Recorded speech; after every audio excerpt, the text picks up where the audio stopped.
Welcome to my channel knowledge की खोज। आज से हम लोग कक्षा 10 गणित अध्याय 1 जो कि वास्तविक संख्याएं हैं उसको हम लोग शुरू कर रहे हैं। तो आपको लगातार अब बोर्ड पेपर 2025 तक आपको प्रतिदिन एक वीडियो जो है मिलता रहेगा, जिससे कि आप अपनी गणित की तैयारी को अच्छे से कर सकें। इसके लिए आप हमारे चैनल के साथ बने रहिए और प्रतिदिन एक वीडियो का आनंद लीजिए। इस चैप्टर को शुरू करने से पहले मैं आपको बताना चाहूँगा कि वास्तविक संख्याओं को जानने से पहले कुछ इसकी परिभाषाएं हैं, उनको हमें जान लेना अति आवश्यक है। तो सबसे पहले हम उन्हीं परिभाषाओं को जानकर उनके बारे में जानकारी प्राप्त करके तब हम लोग आगे बढ़ेंगे।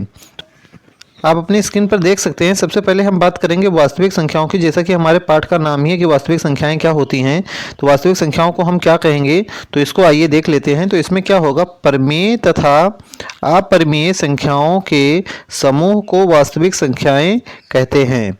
यानी इसमें परिमेय संख्याएं तथा अपरिमेय संख्याओं का जो समूह होगा उसे हम वास्तविक संख्याएं कहते हैं। जैसे under root 2 plus under root 3, 2 under root 3, 5 minus under root 2 आदि संख्याएं हमारी हो सकती हैं। अब आइए अगर हम बात करें कि हमारी जो परिमेय संख्या कौन सी होती है, तो उसको आइए हम जान लेते हैं। अगर हम परिमेय संख्याओं की बात करें तो परिमेय संख्याएं आप देख सकते हैं ये हमारी क्या होती हैं। जो संख्याएं P/Q के रूप में लिखी जा सकें, जो संख्याएं P/Q के रूप में लिखी जा सकें, जहां P और Q पूर्णांक हैं और Q नॉट इक्वल 0 हो, उन्हें परिमेय संख्याएं कहते हैं। जैसे 3/4, 2/5, 5/7 आदि, ये हमारी परिमेय संख्याएं हैं। अब अगर हम अपरिमेय संख्याओं की बात करें तो अपरिमेय संख्याएं हमारी कौन सी हो सकती हैं, वो आइए देख लेते हैं। अगर हम अपरिमेय संख्याओं की बात करें तो अपरिमेय संख्या की परिभाषा हमारी हो जाएगी, जो संख्याएं P/Q के रूप में नहीं लिखी जा सकती हैं उन्हें अपरिमेय संख्याएं कहते हैं। जैसे अंडर रूट 2, अंडर रूट 3, पाई आदि, ये हमारी अपरिमेय संख्याएं हो जाती हैं। तो वास्तविक संख्याओं के बारे में हम लोगों ने जानकारी प्राप्त कर लिया। अब आगे बात करेंगे अंकगणित की आधारभूत परिमेय जो है, यानी कैसे हम इसमें क्वेश्चन को आगे सॉल्व करेंगे, उसके बारे में हम लोग यहाँ पर देख लेते हैं। तो आइए शुरू करते हैं। आगे लिखा हुआ है आपके सामने कि प्रत्येक भाज्य संख्या मतलब जो 210 है, ये हमारी भाज्य संख्या है।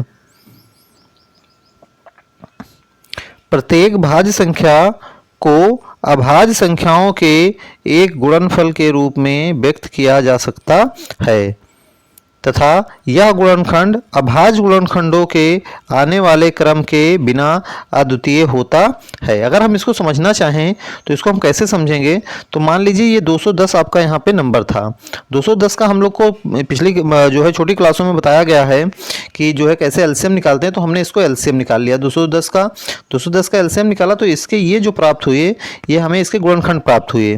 तो इन्हीं गुणनखंडों के आने से हमें 210 हमें प्राप्त होता है। कैसे मिलेगा, इसके गुणनखंड में हमारे 2 हैं, 3 है, 5 है और 7 है। तो इसका गुणनखंड है, जिससे कि हम इसको गुणनखंड के रूप में जान सकते हैं।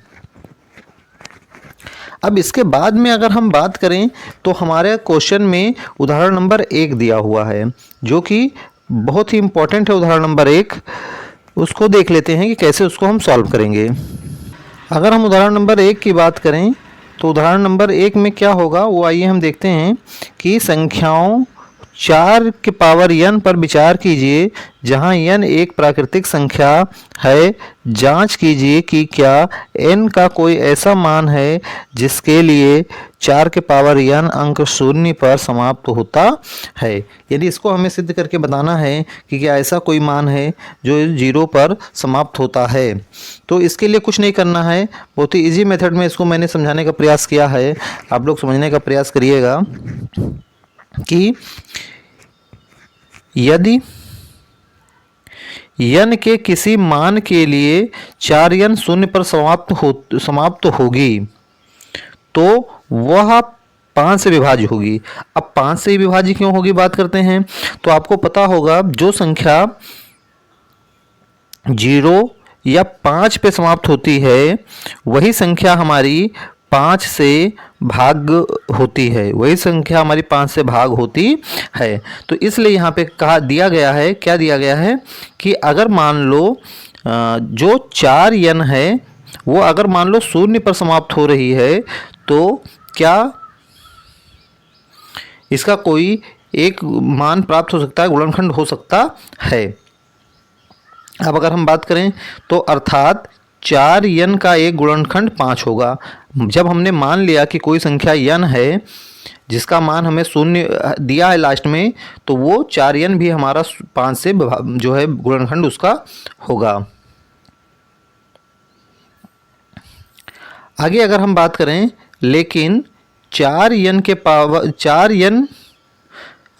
पावर n को अगर हम फैक्टर करें, गुणनखंड करें, तो 2 गुणे 2 n की पावर 4 हो जाएगा। और जब हम 2 गुणे 2 को क्या लिख सकते हैं, 2 के पावर 2 लिख सकते हैं। इस प्रकार से हमें 2 के पावर 2 n प्राप्त हो जाता है। आगे अगर हम बात करें, यहाँ हम देखते हैं कि 4 के पावर n के अभाज्य गुणनखंडों में केवल अभाज्य संख्या 2 है। अभाज्य संख्या 2 है। अभाज्य संख्या का मतलब कि जिसका गुणनखंड सिर्फ 1 हो, एक से ज़्यादा उसका गुणनखंड ना हो, तो वो अभाज्य संख्याएं कहलाती हैं। तो यहाँ पे अभाज्य संख्या कौन सी प्राप्त हुई, सिर्फ 2 प्राप्त हुई। देखिए यहाँ पे अभाज्य संख्या कितनी लिखी है, सिर्फ 2 हमें प्राप्त होती है। इसके बाद में अगर हम बात करें तो गणित की आधारभूत प्रमेय के अनुसार, जो अभी हमने पीछे बताया उसके अनुसार, गुणनखंड में संख्या 2 के अतिरिक्त अन्य कोई गुणनखंड नहीं है। यानी सिर्फ हमें 2 मिला है, इसलिए ये हमारी क्या हो सकती है,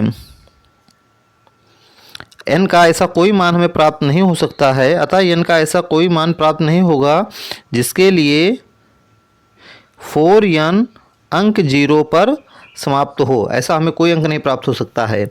कब प्राप्त होता, जब यहाँ पे हमें गुणनखंड में 5 मिलता, तो ये हमारा 0 पर समाप्त होने की संभावना थी। तो 5 नहीं मिला, इसलिए 0 पर समाप्त नहीं हो सकती है। इसी प्रकार से आपको क्वेश्चन नंबर 5 ये दिया हुआ है। अब इसको ट्राई करिएगा और ट्राई करने के बाद में बताइएगा कि आपसे लगता है या नहीं तो जब मैं 1.1 शुरू करूँगा तो मैं इसका आंसर आपको करवा दूँगा। चलिए मिलते हैं अगले वीडियो में।